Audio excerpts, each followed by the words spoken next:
انتخابی ضابطۂ اخلاق کی مبینہ خلاف ورزی کا معاملہ درج کیا تھا۔ عدالت نے ان کی گرفتاری پر روک لگاتے ہوئے اتر پردیش حکومت کو نوٹس بھی جاری کیا ہے۔ مراٹھا ریزرویشن کے مطالبے کے ساتھ اپنے ہزاروں ساتھیوں کے ساتھ ممبئی کی جانب نکلے منوج جرانگے پاٹل لوناوالا پہنچ چکے ہیں۔ وہاں سے وہ ممبئی پونے ایکسپریس وے کے ذریعے ممبئی پہنچنے کا ارادہ رکھتے ہیں، لیکن ان کے ممبئی پہنچنے سے قبل ہی پولیس نے ایک بڑا فیصلہ کرتے ہوئے لوناوالا میں ممبئی پونے ایکسپریس وے پر داخلے اور باہر نکلنے کے دونوں راستوں پر سخت حفاظتی پہرا لگا دیا ہے۔ کانگریس بھارت جوڑو نیا یاترا کا سفر آج آسام میں ختم ہو گیا۔ یہ یاترا منی پور سے شروع ہوا تھا اور ناگالینڈ کے بعد آسام میں داخل ہوا، پھر اروناچل پردیش پہنچا، دوبارہ آسام میں داخل ہوئی، اس کے بعد میگھالیہ پہنچے، تیسری بار آسام میں قدم رکھا۔ اب اس یاترا نے آسام سے مغربی بنگال میں قدم رکھ دیا۔ اس کے ساتھ ہی یاترا کا آسام میں سفر ختم ہو چکا ہے۔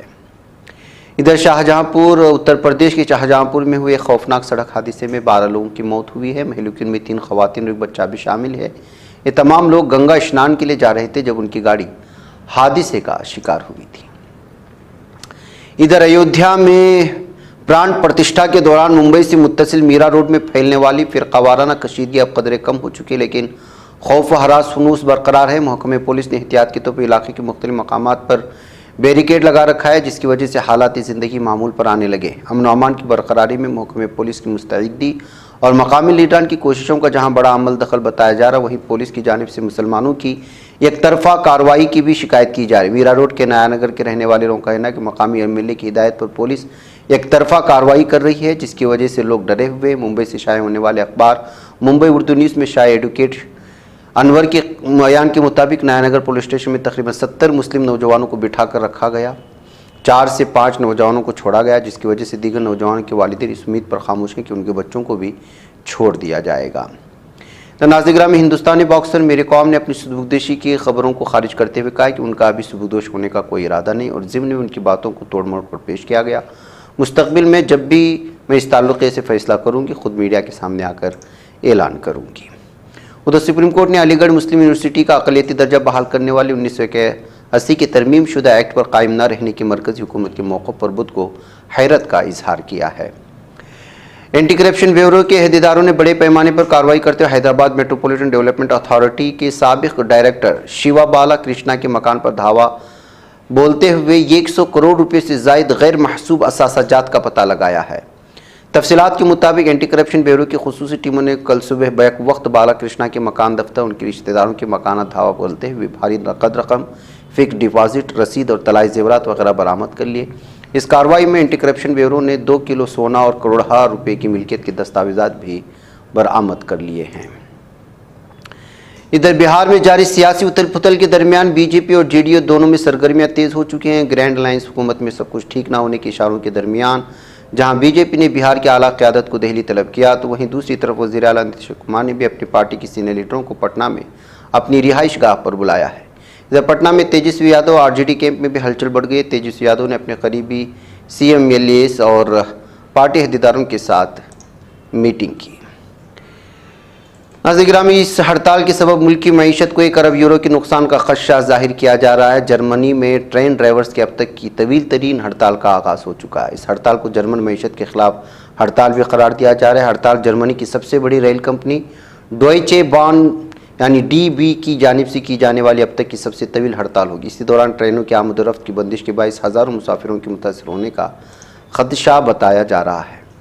ناظرین، امریکہ کا کہنا ہے کہ اس کی افواج نے عراق میں ایرانی حمایت یافتہ ملیشیا کے زیر استعمال 3 تنصیبات کو نشانہ بنایا۔ واشنگٹن کا کہنا ہے کہ حملے عراق اور شام میں امریکی فوجوں کے خلاف ہونے والے حملوں کا جواب ہے۔ امریکی وزیر دفاع لائیڈ آسٹن کا کہنا ہے کہ امریکی فوجیوں پر ڈرون اور میزائل سے ہونے والے حملوں کے جواب میں واشنگٹن نے منگل کے روز عراق میں ایرانی حمایت یافتہ عسکریت پسندوں سے منسلک 3 تنصیبات کو نشانہ بنایا۔ ادھر غزہ کے جنوبی شہر خان یونس میں واقع اقوام متحدہ کی تربیتی مرکز پر بدھ کے روز حملہ کیا گیا، اسے آگ لگا دی گئی، جس میں کم از کم 9 افراد جاں بحق ہوئے۔ غزہ میں فلسطینی پناہ گزینوں کے لیے اقوام متحدہ کی ریلیف اینڈ ورکس ایجنسی کے ڈائریکٹر تھامس وائٹ نے social media platform X پر ایک پوسٹ میں لکھا کہ 2 ٹینکوں کے گولے عمارت سے ٹکرائے، جس میں 800 افراد پناہ گزین تھے، جس میں کم از کم 9 افراد جاں بحق ہو گئے، 75 دیگر زخمی۔ ادھر عالمی عدالت انصاف اسرائیل کے خلاف جنوبی افریقہ کے اجداث پر جمعہ کو اپنا عبوری فیصلہ صادر کرے گا۔ اس مقدمے میں جنوبی افریقہ نے عالمی عدالت سے مطابق اسرائیل کو فوری طور پر اسرائیل میں فوجی آپریشن بند کرنے کا حکم دیا، جو حماس سے جنگ کی آڑ میں عام فلسطینیوں کی نسل کشی کر رہا ہے۔ ادھر امریکی میڈیا کا کہنا ہے کہ امریکی فوج شام سے نکلنے کا سوچ رہے. واضح ہے کہ شام میں طویل عرصے سے امریکی فوجی متعین ہے. امریکی نشریاتی جریدے فارن پالیسی نے 4 اہلکاروں کے حوالے سے اپنی خبر میں تحریر کیا ہے کہ امریکی فوج شام سے انخلا کا منصوبہ بنا رہی ہے. روس کے وزیر خارجہ سرگئی لاوروف نے کہا کہ امریکہ جنوبی کوریا اور جاپان کو شمالی کوریا کے خلاف جنگ کے لیے تیار کرا رہا ہے. جنوبی افریقہ کی اسرائیل کے خلاف دائر کروائے گئے دعویٰ نسل کشی میں احتیاطی تدابیر کا فیصلہ کل 26 جنوری بروز جمعہ کو سنایا جا رہا ہے. بین الاقوامی دیوان عدالت کی طرف سے جاری کیے گئے تحریر بیان کے مطابق جنوبی افریقہ کی طرف سے اسرائیل کے خلاف دائر کروائے گئے دعوے میں احتیاطی تدابیر کا فیصلہ کل 26 جنوری بروز جمعہ ترکیہ کے مقامی وقت کے مطابق سحر پہر 3 بجے سنایا جائے گا. شمالی کینیڈا میں ایک چھوٹا سا مسافر طیارہ گر گیا جس میں سوار 6 افراد ہلاک ہو چکے ہیں. اسرائیلی وزیر خارجہ یسرائیل کاتس نے ایران سے متعلق کہا ہے کہ اگر اس نے اپنی روش نہ بدلی تو نتائج سنگین ہوں گے. یسرائیل کاتس نے اسرائیل کے دورے پر موجود برطانوی ہم منصب ڈیوڈ کیمرون سے ملاقات کے بعد ایک تحریری بیان جاری کیا تھا. دہشت گرد تنظیم PKK نے عراق کی کردی انتظامیہ سے وابستہ پیشمرگہ قوتوں پر حملہ کر دیا ہے. کردی انتظامیہ کی ادارہ برائے انسداد دہشت گردی نے فیس بک پر اس حوالے سے ایک پوسٹ جاری کی ہے. ادھر یمن کی ایرانی حمایت یافتہ حوثیوں نے کہا کہ ہم نے خلیج عدن اور آبنائے باب المندب میں ایک امریکی جنگی بحری جہاز کو نشانہ بنایا اور 2 تجارتی جہازوں کو واپس پلٹنے پر مجبور کر دیا ہے. حوثیوں کے فوجی ترجمان یحییٰ سیری نے دعویٰ کیا ہے کہ ہم نے غزہ کے ساتھ تعاون اور یمن پر امریکی اور برطانوی حملوں کے جواب میں خلیج عدن اور باب المندب میں امریکی جنگی جہازوں کے ساتھ جھڑپ کی ہے. ناظرین گرامی، آج کی بات خاص بات میں اتنا. انشاءاللہ پھر آپ لوگوں سے ملاقات ہوگی. مجھے اجازت دیں. السلام علیکم ورحمۃ اللہ وبرکاتہ. یہ چینل حق نگر بن کر کچل دیتا ہے فتنوں کو. اگر گندی ہو پالیسی تو مرتے دیکھ کتنوں کو. اسی بازار میں بکتے ہوئے دیکھا ہے سپنوں کو. سبھی یکساں ہے یہ پیغام دو غیروں کو اپنوں کو.